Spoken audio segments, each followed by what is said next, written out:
जी हो सत्यनारायण भगवान की जय। मैं सीता प्रजापत आज लेके आई हूँ सत्यनारायण भगवान की व्रत कथा।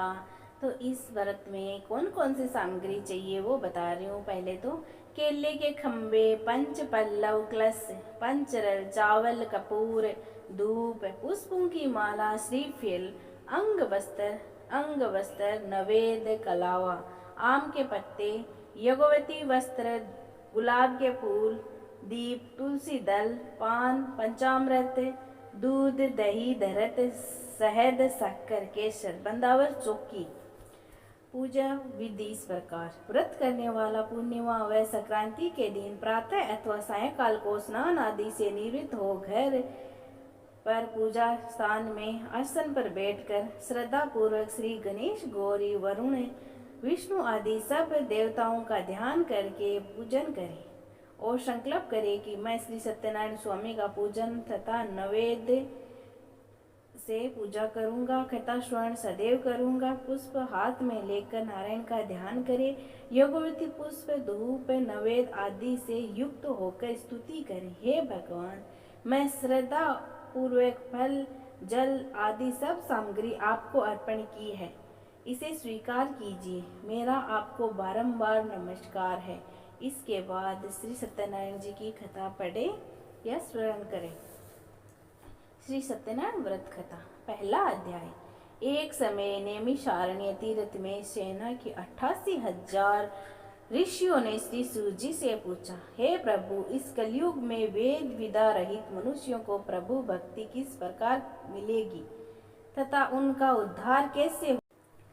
इसीलिए हे मुनि, कोई ऐसा तप कहिए जिससे थोड़े समय में पुण्य प्राप्त होवे तथा मनवांछित फल मिले।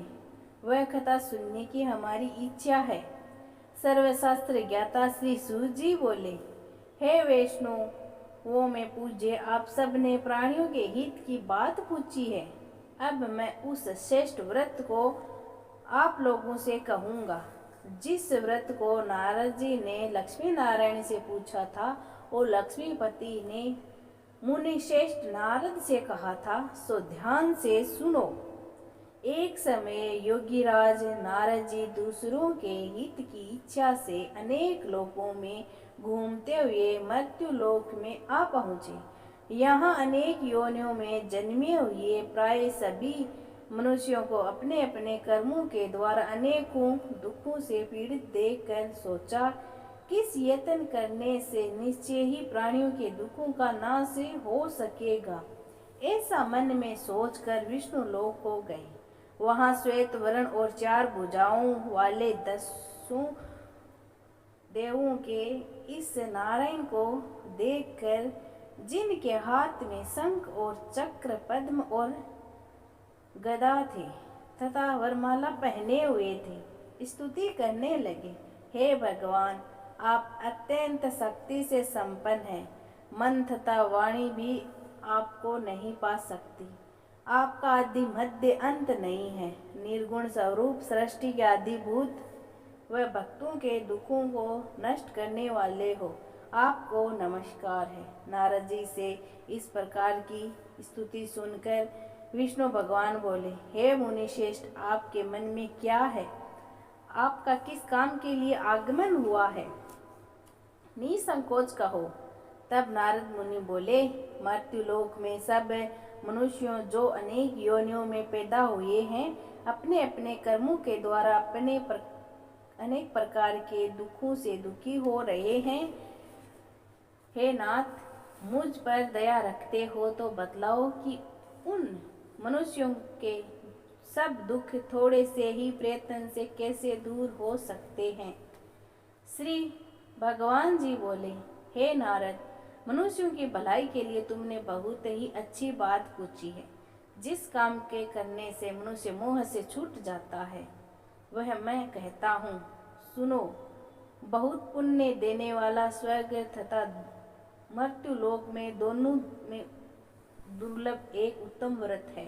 आज मैं प्रेम वश होकर तुमसे कहता हूँ, श्री सत्यनारायण का यह व्रत अच्छी तरह विधि पूर्वक करके मनुष्य आर्य पर्यंत यहाँ सुख भोगकर मरने पर मोक्ष को प्राप्त होता है। श्री भगवान के वचन सुनकर नारद मुनि बोले, उस व्रत का क्या फल है, क्या विधान है, और किसने यह व्रत किया है और किस दिन यह व्रत करना चाहिए, विस्तार से कहिए। भगवान बोले, दुख शोक आदि को दूर करने वाला, धन धान्य को बढ़ाने वाला, सौभाग्य तथा संतान को देने वाला यह व्रत सब स्थानों पर विजयी कराने वाला है। भक्ति संतान को देने वाला यह व्रत सब स्थानों पर विजयी कराने वाला है। भक्ति और श्रद्धा के साथ किसी भी दिन मनुष्य धर्म परायण होकर श्री सत्यनारायण की प्रातः काल के समय ब्राह्मणों और बंधुओं के साथ धर्म परायण होकर पूजा करे। भक्ति भाव से नैवेद्य केले का फल, घी, दूध और गेहूं का चूर्ण सवाया लेवे। गेहूं के अभाव में साड़ी का चूर्ण, शक्कर तथा गुड़ ले और सब भक्षण योग्य पदार्थ जमा करा के भगवान को अर्पण कर देवे तथा बंधुओं सहित ब्राह्मणों को भोजन करावे। पश्चात स्वयं भोजन करे, नृत्य गीत आदि का आचरण करे, श्री सत्यनारायण भगवान का स्मरण करते हुए समय व्यतीत करे। इस तरह व्रत करने वाले पर मनुष्य की इच्छा निश्चय पूरी होती है। विशेषकर कली काल में भूमि पर यही मोक्ष का सरल उपाय है। दूसरा अध्याय। सूत जी बोले, हे ऋषियों, जिसने पहले समय में इस व्रत को किया है उसका इतिहास कहता हूँ, ध्यान से सुनो। सुंदर काशीपुरी नगरी में एक अत्यंत निर्धन ब्राह्मण रहता था। वह भूख और प्यास से बेचैन हुआ नित्य पृथ्वी पर घूमता था। ब्राह्मणों से प्रेम करने वाला भगवान ने ब्राह्मणों को दुखी देखकर बूढ़े ब्राह्मण का रूप धरकर उसके पास जा आदर के साथ पूछा, हे विप्रो, नित्य दुखी हुए पृथ्वी पर क्यों घूमते हैं? हे श्रेष्ठ ब्राह्मण, ये सब मुझसे कहो, मैं सुनना चाहता हूँ। ब्राह्मण बोला, मैं निर्धन ब्राह्मण हूँ, भिक्षा के लिए पृथ्वी पर फिरता हूँ। हे भगवान, यदि आप इसका उपाय जानते हो तो कृपया करके कहो। वृद्ध ब्राह्मण बोला, श्री सत्यनारायण भगवान वांछित फल देने वाले हैं, इसीलिए हे ब्राह्मण, तू उनका पूजन कर, जिससे करने से मनुष्य सब दुखों से मुक्त होता है।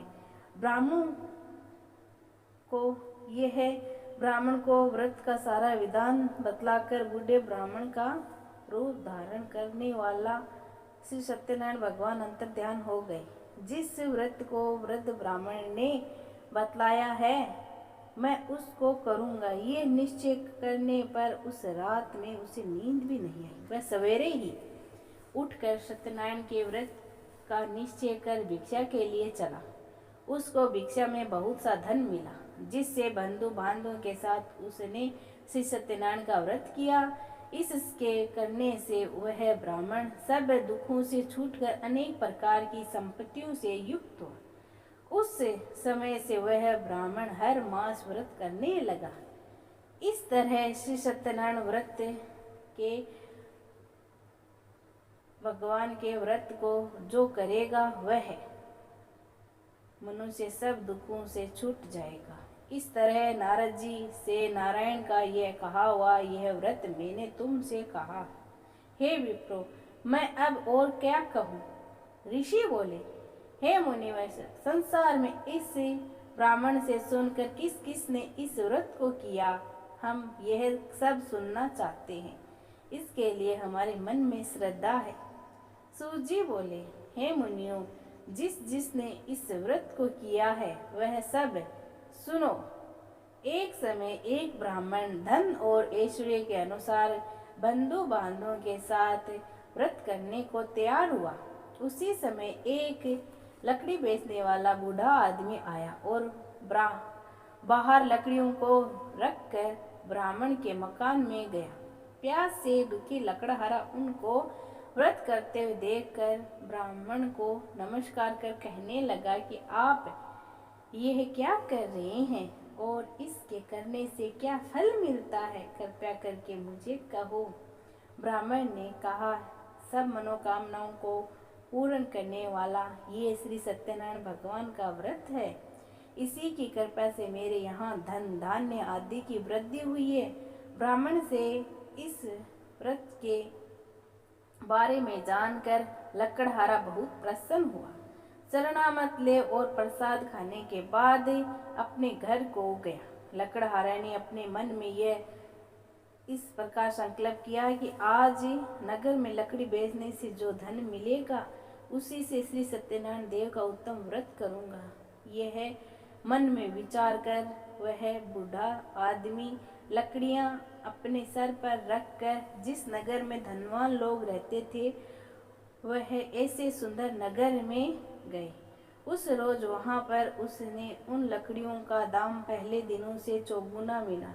तब वह बूढ़ा लकड़हारा दाम ले और अति प्रसन्न होकर पक्के केले की पूली, शक्कर, घी, दूध, दही और गेहूं का आटा इत्यादि श्री सत्यनारायण भगवान के व्रत की कुल सामग्री को लेकर अपने घर को गया। फिर उसने अपने भाइयों और को बुलाकर विधि के साथ भगवान जी का पूजन और व्रत किया। उस व्रत के प्रभाव से वह बूढ़ा लकड़हारा धन पुत्र आदि से युक्त हुआ और संसार के समस्त सुख भोग कर वैकुंठ को चला गया। तीसरा अध्याय। सूजी बोले, हे श्रेष्ठ मुनियों, अब आगे की कथा कहता हूँ, सुनो। पहले समय में उल्लामक नामक का एक बुद्धिमान राजा था। वह सत्यवक्त और जितेंद्रिय था तथा प्रतिदिन वह देवस्थानों पर जाता था। गरीबों को धन देकर अनेक कष्ट दूर करता था। उसकी पत्नी कमल के समान मुख वाली और सती साध्वी थी। भद्रशिला नदी के तट पर उन दोनों ने श्री सत्यनारायण का व्रत किया। उस समय वहां एक साधु वैश्य आया। उसके पास व्यापार के लिए बहुत सा धन था। वह नाव को किनारे पर ठहराकर राजा के पास आ गया और राजा को व्रत करते हुए देखकर विनय के साथ पूछने लगा, हे राजन, भक्तियुक्त चित्त से ये आप क्या कर रहे हैं? मेरी सुनने की इच्छा है, सो आप यह मुझे बताइए। राजा बोला, हे साधु, अपने बंधुओं के साथ पुत्रादि की प्राप्ति के लिए यह महाशक्तिवान सत्यनारायण भगवान का व्रत व पूजन किया जा रहा है। राजा के वचन सुनकर साधु आदर से बोला, हे राजन, मुझसे इसका सब विधान कहो तो मैं भी आपके कथा अनुसार इस व्रत को करूँगा। मेरी भी कोई संतान नहीं है और इससे निश्चय हो कि राजा से यह सब विधान सुनकर व्यापार से निवृत्त हो वह आनंद के साथ घर गया। साधु से अपनी स्त्री को संतान देने वाला उस व्रत का समाचार सुनाया और कहा कि अब मेरे संतान होगी तब मैं इस व्रत को करूँगा। साधु ने अब ऐसे वचन अपनी स्त्री लीलावती से कहे। एक दिन उसकी स्त्री लीलावती पति के साथ आनंदित हो सांसारिक धर्म में प्रवृत्त होकर सत्यनारायण भगवान की कृपा से गर्भवती हो गई। 10वें महीने में उसके गर्भ से एक अति सुंदर कन्या का जन्म हुआ। दिनों दिन वह इस तरह बढ़ने लगी जैसे शुक्ल पक्ष का चंद्रमा बढ़ता है। कन्या का नाम कलावती रखा गया। अब लीलावती ने अपने मीठे शब्दों से अपने पति से कहा कि जो आपने संकल्प किया था कि भगवान का व्रत करूंगा, अब आप उसे करिए। साधु बोला, हे प्रिय, इसके विवाह पर करूंगा। इस प्रकार अपनी पत्नी को आश्वासन दे वह नगर को गया। कलावती पितृगृह में वृद्धित हो प्राप्त हो गई। साधु ने जब नगर में सखियों के साथ अपनी पुत्री को देखा तो तुरंत दूत बुलाकर कहा कि पुत्री के वास्ते कोई सहयोग वर देखकर लाओ। साधु की आज्ञा पाकर दूत कंचन नगर पहुंचा और वहां पर बड़ी खोज कर देखभाल कर लड़की के लिए सहयोग वणिक पुत्र को ले आए। उस सहयोग लड़के को देखकर साधु ने अपने बंधु बांधु सहित प्रसन्नचित अपनी पुत्री का विवाह उसके साथ कर दिया। किंतु दुर्भाग्य से विवाह के समय भी उसे व्रत को करना वह भूल गया। तब वे श्री भगवान क्रोधित हो गए और श्राप दिया कि तुझे दारुणा दुख प्राप्त हो। अपने कार्य में कुशल जमाता विनय जमाता सहित समुद्र के समीप स्थित रतनपुर नगर में गया। वहाँ ससुर जमाई चंद्रकेतु राजा के उस नगर में व्यापार करने के लिए गए।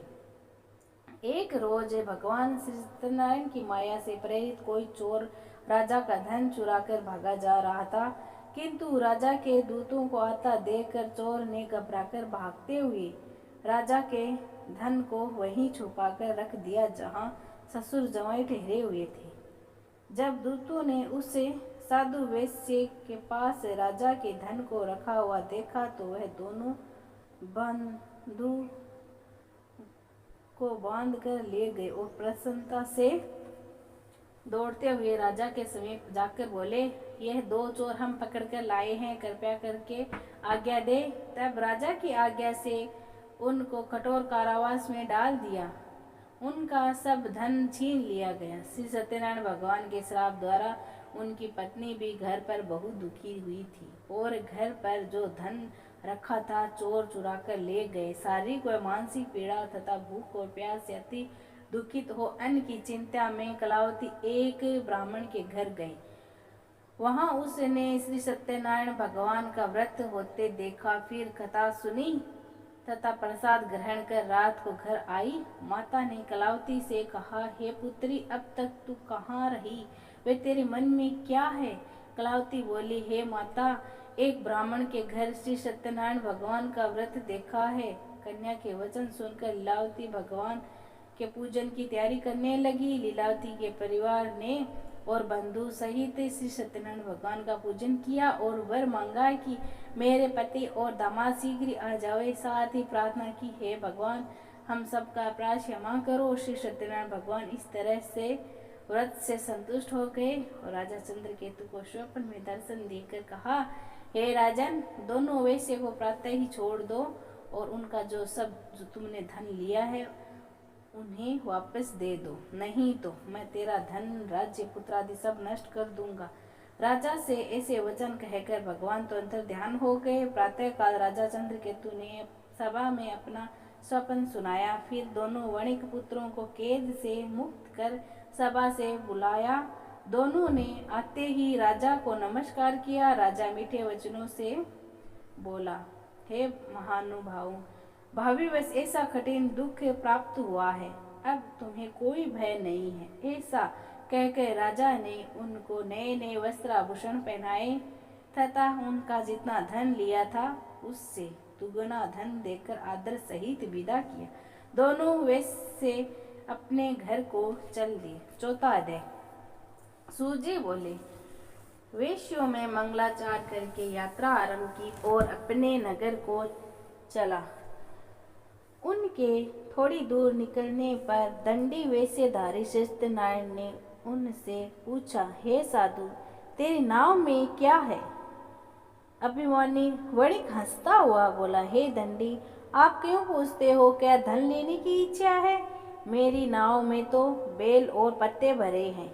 वैश्य का कठोर वचन सुनकर सत्यनारायण भगवान ने कहा, तुम्हारा वचन सत्य हो। दंडी ऐसा कहकर वहां से दूर चला गया और थोड़ी दूर जाकर समुद्र के किनारे पर बैठ गया। दंडी के जाने पर वैश्य ने नित्य क्रिया करने के बाद नाव को ऊंची उठी देखकर अचंभा किया और नाव में बेल और पत्ते आदि देखकर मूर्छित हो जमीन पर गिर पड़ा।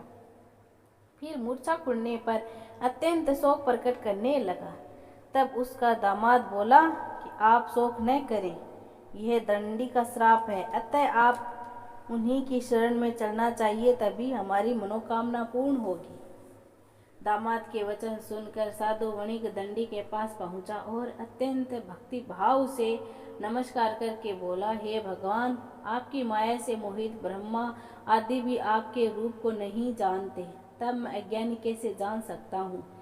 आप प्रसन्न होइए, मैं सामर्थ्य के अनुसार आपकी पूजा करूँगा। मेरी रक्षा करो और पहले के समान नौका में धन भर दो। उसके भक्ति युक्त वचन सुनकर भगवान प्रसन्न हो उसकी इच्छा अनुसार वर देकर अंतर ध्यान हो गए। तब उन्होंने नाव पर आकर देखा कि नाव धन और से परिपूर्ण है। फिर वह भगवान सत्यनारायण का पूजन कर साथियों सहित अपने नगर को चला।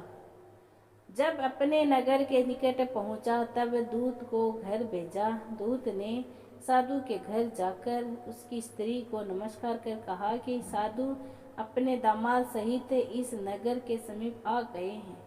ऐसा वचन सुनकर साधु की स्त्री ने बड़े हर्ष के साथ सत्यदेव का पूजन कर पुत्री से कहा, मैं अपने पति के दर्शन को जाती हूँ, तू कार्य पूर्ण कर शीघ्र आना। माता के ऐसे वचन सुनकर कलावती प्रसाद छोड़कर पति के पास आ गई। प्रसाद की अवज्ञा के कारण सत्यदेव ने रुष्ट हो उसके पति को नाव सहित पानी में डुबो दिया। कलावती अपने पति को न देखकर रोती हुई जमीन पर गिर गई। इसी तरह नौका को डूबा हुआ तथा कन्या को रोता हुआ देखकर साधु दुखी होकर हे प्रभु बोला, हे प्रभु, मुझसे या मेरे परिवार से जो भी भूल हुई है उसे क्षमा करो।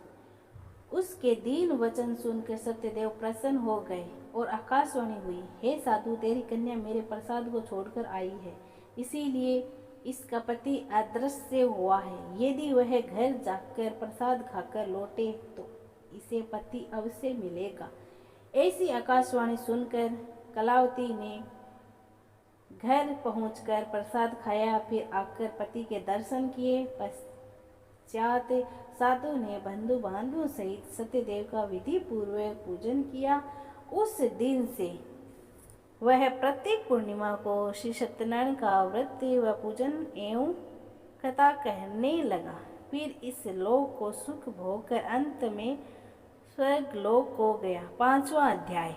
सूजी बोले, ऋषियों में एक और भी कथा कहता हूँ, सुनो। प्रजापालन में लिंग तुंगध्वज नाम का एक राजा था।